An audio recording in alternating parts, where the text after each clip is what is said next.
Ewi, halo warga nobar dimanapun ikam lagi rebahan maupun lagi ngegulung ketiak. Kembali lagi bersama saya, Mang Tobi. Masih di channel yang sama, masih di kasur yang sama. Salah satu film yang hendak saya bahas kali ini baru saja rilis di pelapak streaming digital sebelah bikinan Hollywood sana garapan sutradara Kirill Sokolov dan diproduseri abang beradik Muschietti yang dulu bikin film It si badut ngeri itu. Judulnya They Will Kill You tahun 2026 dibintangi Mbak Zazie Beetz yang biasanya kita lihat jadi domino di film Deadpool yang nasibnya selalu beruntung. Tapi di film ini malah jadi mantan napi bertato yang seharian ditusuk, ditebas, dan dilempar dari lantai 9 kayak nasib pengendara motor yang lagi antri pertalit dari subuh, tapi pas giliran dia, BBM-nya keburu habis.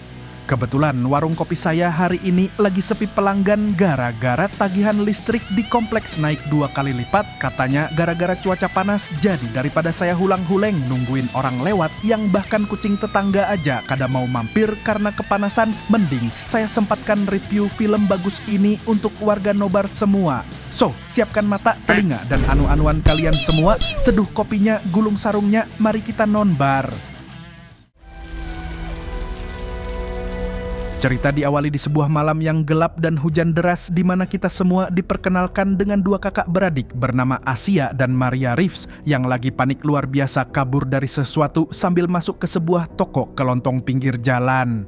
Si adik Maria yang masih bocah tertarik sama sebuah mainan tapi langsung dipotong oleh si kakak Asia karena uang mereka yang tipis itu harus disimpan untuk sampai ke New York dan menurut rencana mereka berdua hidupnya bakalan berubah total di kota patung Liberty itu.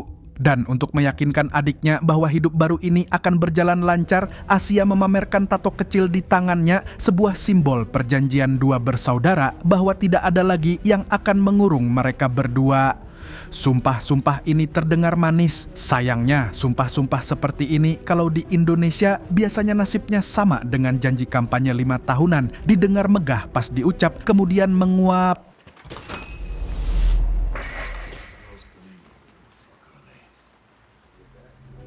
Belum sempat napas mereka teratur, sekonyong-konyong masuk ke toko itulah si bapak kandung mereka berdua, seorang pria yang dari mukanya saja sudah kelihatan kalau dipanggil RT-nya saja, kayaknya RT-nya bakal langsung pamit pindah kompleks. Bapak ini ngomongnya manis, ngajak pulang, ngaku sayang, tapi di belakang kepala kita semua tahu kalau pria seperti ini biasanya kalau pulang ke rumah langsung lepas sandal jepit dan dipakai melempar muka anaknya sendiri.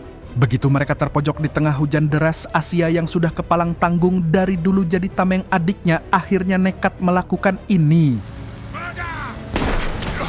Sayangnya, tembakan ini bukan akhir cerita, melainkan awal dari 10 tahun pisah 2 bersaudara. Sirine polisi mendekat, Asia langsung dijemput dan masuk penjara perempuan, sedangkan Maria yang masih kecil dipulangkan kembali ke rumah ayahnya yang ternyata tidak sepenuhnya mati tapi cuma dirawat di rumah sakit. Dan inilah si bagong perjanjian iblis, loh, dan inilah They Will Kill You. 10 tahun kemudian kita semua dibawa ke malam yang sama hujannya, sama gelapnya, sama tidak menyenangkannya. Seorang perempuan dewasa datang menggedor pintu sebuah gedung apartemen mewah di Manhattan bernama The Virgil, gedung tua yang umurnya 100 tahun dan katanya cuma dihuni orang-orang elit Manhattan. Dia ngaku-ngaku namanya Isabel Davison, pembantu baru, tapi tentu saja kita semua sebagai penonton sudah ngeh ini adalah Asia yang tumbuh dewasa dan baru bebas dari penjara setelah 1 dekade jadi anggota tetap kelas yoga gratis sponsoran negara. Pintu dibuka oleh sosok perempuan necis berambut blonde dengan senyum tipis yang lebih dingin dari es batu di kulkas tetangga, namanya Lily Woodhouse, manajer gedung sekaligus orang yang nantinya bakal jadi sumber semua kekacauan. Lily ini orangnya kalem, suaranya halus, tapi tatapannya kayak mertua yang baru tahu menantunya beli emas antam pakai uang arisan diam-diam. Dia langsung minta KTP, langsung minta HP Asia disimpan dulu di laci, alasannya privasi penghuni. Padahal di balik itu kita semua tahu gedung ini ditakutkan kalau penghuninya kerekam ngapain-ngapain. Asia kemudian dikenalkan satu persatu sama penghuni Virgil. Ada bos kosmetik anti-aging bernama Sharon Vanderbilt yang tampangnya manis tapi ketawanya kayak ibu-ibu yang baru menang door prize panci di acara dangdutan. Ada Dr. Chapman dan istrinya Anne yang mukanya super ramah tapi ramah-ramah ceramah palsu, ada bocah aneh bernama Damian yang langsung manggil Asia Piggy tanpa malu. Dan ada Ray Woodhouse, suami Lily, yang dari awal kelihatan kalau dia bukan tim sehati sama istrinya. Mukanya kusut, ngomongnya pendek-pendek, tipikal suami yang udah 100 tahun nikah dan baru sadar harusnya dulu dia jangan ijab. Setelah perkenalan singkat yang lebih kayak tatap-tatapan jiwa daripada salam profesional, Lily mengantarkan Asia ke kamarnya di lantai pelayan sambil bilang ada tradisi kecil di gedung itu. Salah satu pembantu malam ini akan dipilih dan diberi hadiah karena dedikasinya. Hadiah? Malam pertama Asia di kamar pelayan, dia langsung pasang strategi. Dia bukan pembantu beneran, dia kesini punya misi rahasia.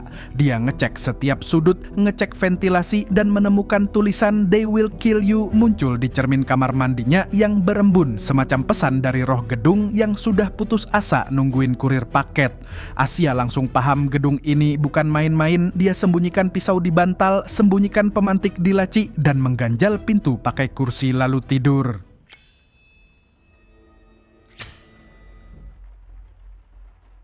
Tepat saat Asia mulai pulas, sekonyong-konyong muncul sosok berjubah hitam bertopeng yang masuk diam-diam dengan niat tidak baik, salah satu penghuni Virgil. Pria bertopeng ini sepertinya ingin melakukan anu, tapi sebelum dia sempat ngapa-ngapain, Asia bangun langsung sigap dan terjadilah pertarungan brutal di kamar yang lampunya redup itu.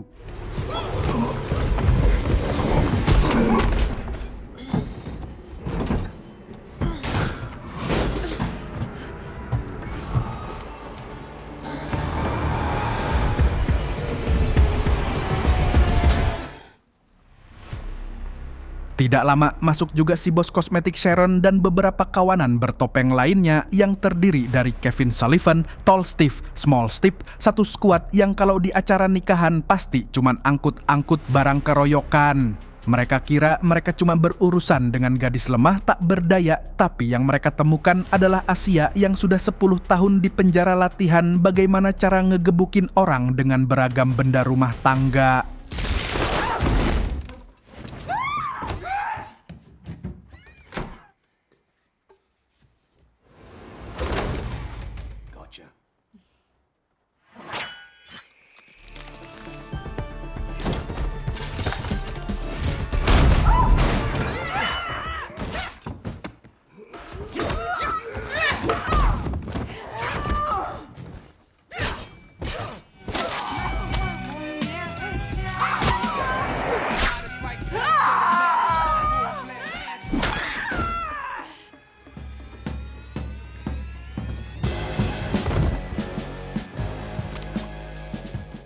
Di akhir keributan itu, 5 kultis sudah berbaring di lantai, dibantai habis oleh Asia tanpa tersisa.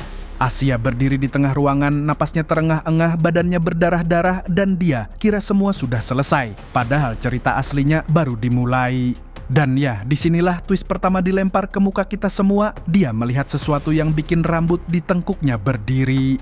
Penghuni Virgil ini ternyata bukan manusia biasa, mereka semua immortal. Kenapa bisa begitu? Nanti kalian akan tahu sendiri.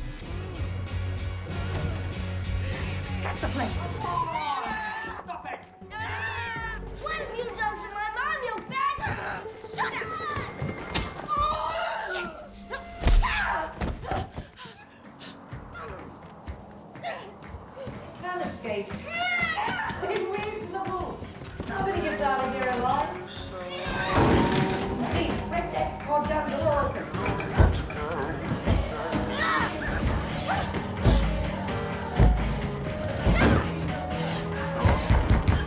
Asia yang panik mencoba kabur lewat lorong tersembunyi karena ternyata gedung Virgil ini punya jaringan terowongan rahasia di balik dindingnya. Kayak rumah hantu di Dufan tapi tarifnya gratis dan hadiahnya nyawa. Di tengah pelarian, dia diam-diam dengar percakapan Lily, Sharon, dan Kevin yang sedang membahas dirinya. Rencananya, dia akan dijadikan tumbal malam ini. Asia akhirnya ketahuan ditusuk pakai pedang sampai tangannya nempel di tembok. Harus dia merobek dagingnya sendiri buat lepas, ngeri banar kayak kepala dapur yang ngirisin daging, tapi yang teriris jarinya sendiri.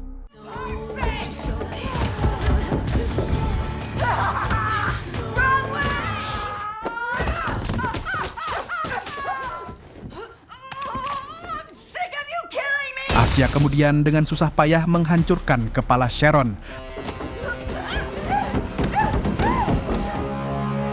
Dan tepat saat dia kabur, Asia dibekap oleh sosok yang muncul dari kegelapan, Ray, suami Lily, dan ternyata si Ray ini adalah pengkhianat di dalam keluarga sekte sendiri. Ray menyelamatkan Asia, membawanya ke ruang tersembunyi, dan akhirnya membongkar semua rahasia gelap gedung Virgil yang sudah berdiri seabad lebih lamanya. Menurut Ray, Virgil itu kuil setan yang dibangun tahun 1923 dengan keluarga Woodhouse sebagai dalang utamanya. Mereka sudah praktek ritual gelap berabad-abad dan akhirnya menemukan cara berkomunikasi langsung dengan iblis lewat sebuah perantara suci. Iblis ini menawarkan deal sederhana, keabadian ditukar dengan korban manusia. Selama nama anggota sekte ada di sebuah daftar yang ditulis di kulit, mereka tidak bisa mati, biar dipenggal, dipotong, dijadikan kerupuk, mereka akan tumbuh kembali dalam hitungan detik. Anggota sekte ini biasanya orang-orang kaya berkuasa. Mereka memancing orang miskin, imigran ilegal, dan mantan napi seperti Asia masuk ke gedung sebagai pelayan, terus dijadikan tumbal upacara setiap tahun. Sekali-sekali kalau ada pelayan yang dianggap berguna, mereka boleh ikutan jadi anggota sekte, naik kelas dari calon korban jadi calon predator.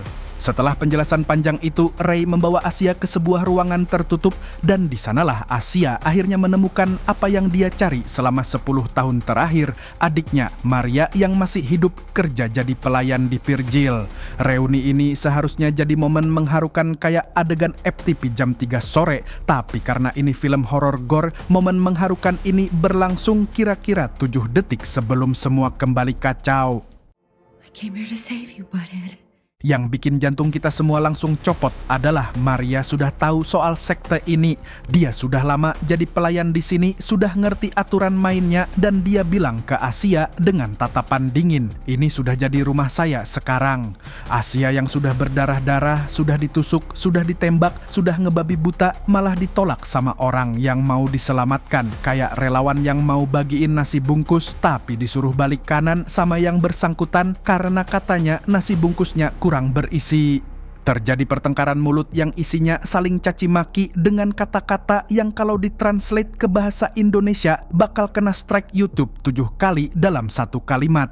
Maria menyalahkan Asia karena meninggalkan dia sendirian 10 tahun lalu, sementara ayah mereka terus-menerus menyiksa dia. Asia ngotot adiknya harus pergi, Maria ngotot dia mau tetap. Akhirnya Asia melakukan ini. Fuck you!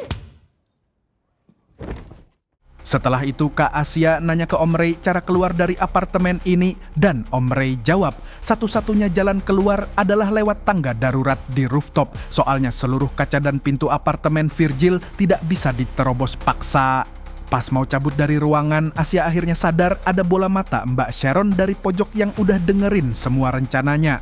Yang dia lakuin bukan kabur, dia justru jalan ke pojok ruangan dan mijet bola mata itu sampai ngucur persis kayak orang ngancurin telur puyuh. Setelah itu, Kak Asia tembak Steve dan David yang lagi jaga di lorong. Tahu mereka bakal regen lagi, tapi minimal beli waktu. Lalu sambil membopong Dik Maria yang masih lemes habis digaplok, mereka kabur. Sementara di sisi lain, Mas Kevin dan Abang Topeng Bagong yang bernama Bob ngerasa dikhianatin sama Om Ray. Tapi tidak bisa ngapa-ngapain karena Om Ray suaminya bos. Mereka sampai di dapur apartemen dan Asia sembunyiin Maria di balik kabinet dapur. Pas Bob masuk dapur menemukan mereka, lagi-lagi terjadilah pertarungan brutal di ruang sempit.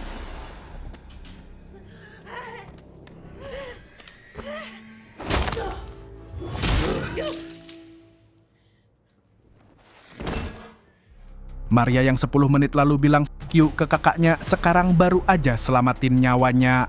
Di tengah suasana haru, Kak Asia berjanji ke adiknya dia tidak akan ninggalin lagi. Kali ini sumpah pasti. Dik Maria ngangguk pelan dan baru aja 5 detik, anggota sekte yang udah regen mulai bangkit lagi, tanda mereka harus lanjut kabur. Sementara di sisi lain apartemen, Bu Lily konfrontasi langsung sama suaminya, Om Ray. Bu Lily heran kenapa Om Ray bisa khianatin sekte yang udah ngasih dia keabadian 100 tahun.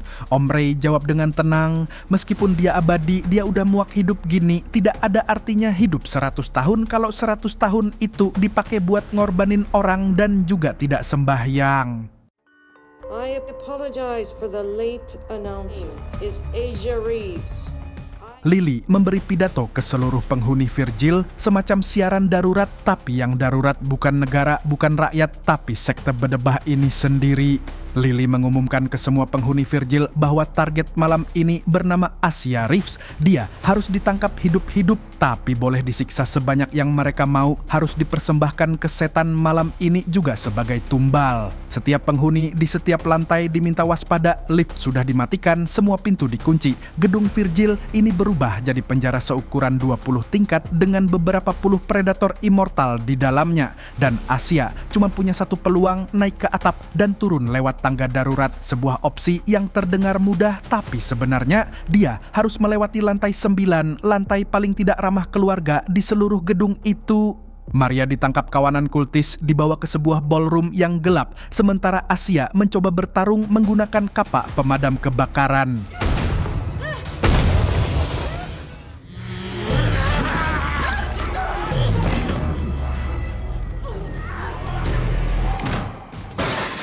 Sempat dikeroyok dan kewalahan sampai terdorong keluar ruangan, Asia melihat sebotol alkohol dan sekonyong-konyong muncul ide cemerlang. Dan inilah yang terjadi.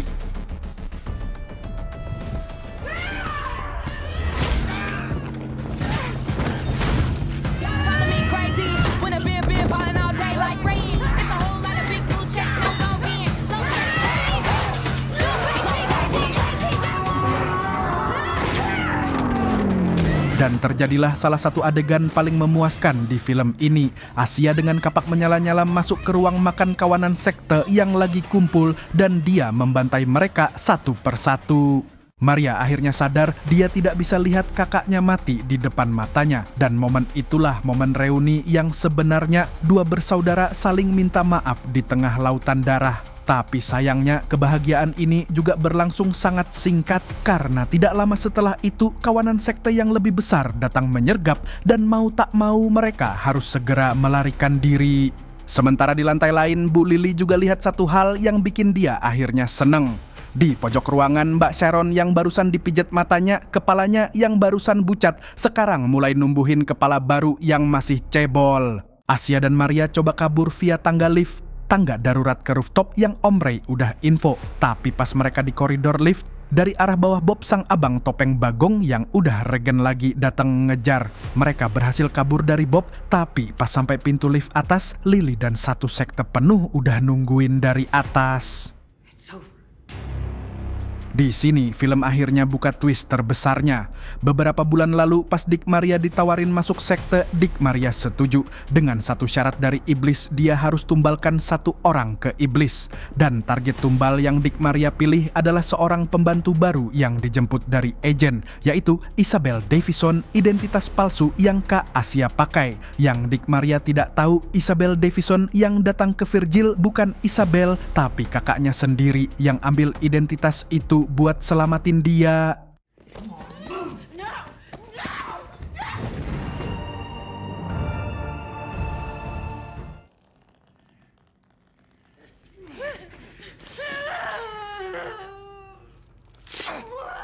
Asia dan Maria dibawa ke ruang ritual paling atas ke hadapan The Head, makhluk paling brutal di film ini. Sebuah kepala babi besar tertusuk tongkat kayu, wadah iblis penjaga keabadian. Ya, kepala babi. Kulit kepala babi itu udah penuh nama-nama anggota sekte dari berbagai zaman. Dan setiap kali The Head ini ngomong, dia minta korban, dia minta nama, dia minta pengabdian. Lily ngusap darah dari tangan Asia ke kepala babi itu sebagai pembuka ritual.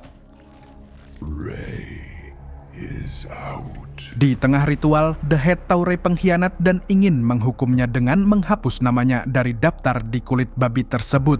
Dan Lily si manajer dipaksa menebas leher suaminya sendiri. I made my choice. Setelah itu, giliran Maria yang dipaksa menulis namanya sendiri di kulit babi untuk jadi anggota immortal dengan satu syarat, dia harus membunuh kakaknya sendiri sebagai tumbal. Kawanan sekte tersenyum lebar, Lily mengangguk puas, semua orang yakin Maria akan ngikut karena dia kan sebelumnya sudah menunjukkan minat masuk anggota. Dan ya, disinilah Maria membuktikan bahwa adik kecil yang dulu ditinggalkan sekarang sudah jadi perempuan dewasa yang ngerti apa artinya menyayangi. Maria menulis nama, bukan namanya sendiri, melainkan nama Asia. Sambil bilang lirih kalau dia minta maaf, Maria menggorok lehernya sendiri, mengorbankan nyawanya supaya kakaknya jadi immortal. Dengan itu Maria mati di lantai altar dan dengan namanya yang terhapus dari kepala babi, Kak Asia jadi resmi abadi. Tapi di detik-detik sekaratnya, Dik Maria sempat bisikin satu kalimat ke kakaknya. Sekarang lawan mereka, sekarang kau abadi, balas semuanya.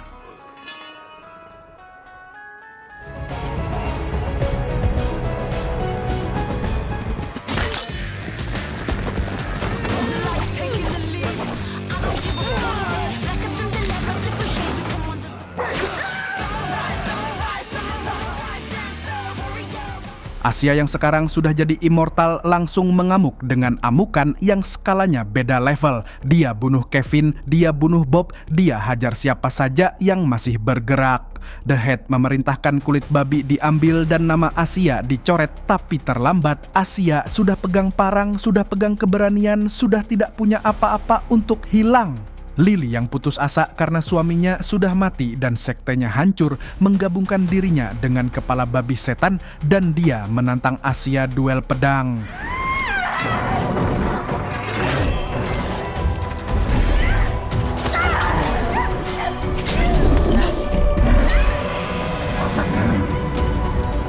Should have left me.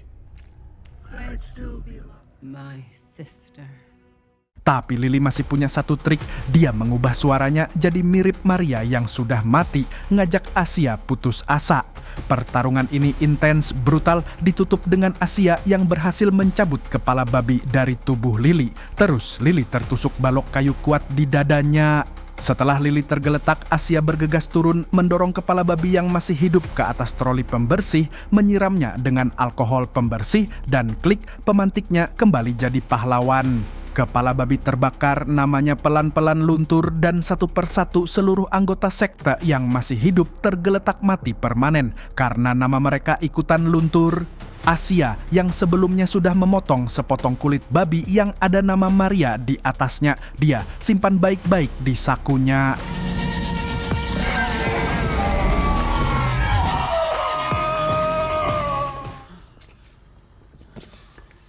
Asia keluar dari Virgil dengan langkah kakinya yang sudah tidak lagi gemetar membopong jasad adiknya yang sudah dingin. Di luar gedung, detektif partikelir yang dari awal bantu Asia menyelidiki Maria sudah menunggu dengan mobil. Asia naruh tubuh Maria di kursi belakang, duduk di sebelahnya, bingung mau ngomong apa kepada detektifnya, sampai akhirnya dia cuma bilang dua kata, yaitu rich people.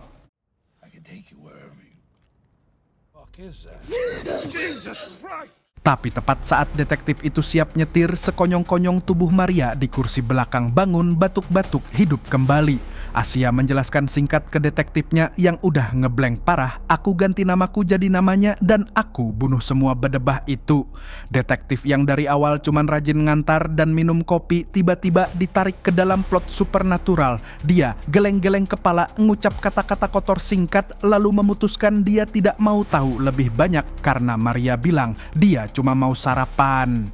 Tamat ending yang cukup mempirgilkan, di mana dua bersaudara akhirnya bersatu setelah 10 tahun saling menyalahkan, satu dengan tubuh asli, satu dengan keabadian transparan. Pesan yang bisa Anda ambil dari film ini sebenarnya cuma satu, bahwa hubungan saudara itu kadang ribet, kadang saling menyakiti, kadang saling meninggalkan, tapi kalau sudah waktunya berdiri di tepi jurang, yang paling pertama lompat untuk Anda biasanya adalah orang-orang yang dulu paling ingin Anda hindari. Maria yang awalnya bilang ini sudah jadi rumah saya. Akhirnya rela bayar nyawanya sendiri untuk kakaknya yang dia anggap sudah meninggalkannya. Itu bukan cuma plot twist, itu pelajaran. Dan jangan lupa juga, di Indonesia kita punya banyak Asia yang sudah lama berkorban untuk Marianya. Mungkin ibu yang ngirim anak rantau, mungkin kakak yang nanggung biaya kuliah adiknya, mungkin suami istri yang puluhan tahun nahan diri demi anaknya. Mereka semua adalah Asia, tanpa kapak api dan tanpa pemantik, tapi keberanian mereka sama besarnya. Oke warga Nobar, itulah tadi review dan pembahasan lengkap film They Will Kill You tahun 2026. Saya Mang Tobi, mewakili jajaran warung kopi yang bertugas, mengucapkan terima kasih dan sampai jumpa di video selanjutnya. Burung Kuntul pamit undur diri.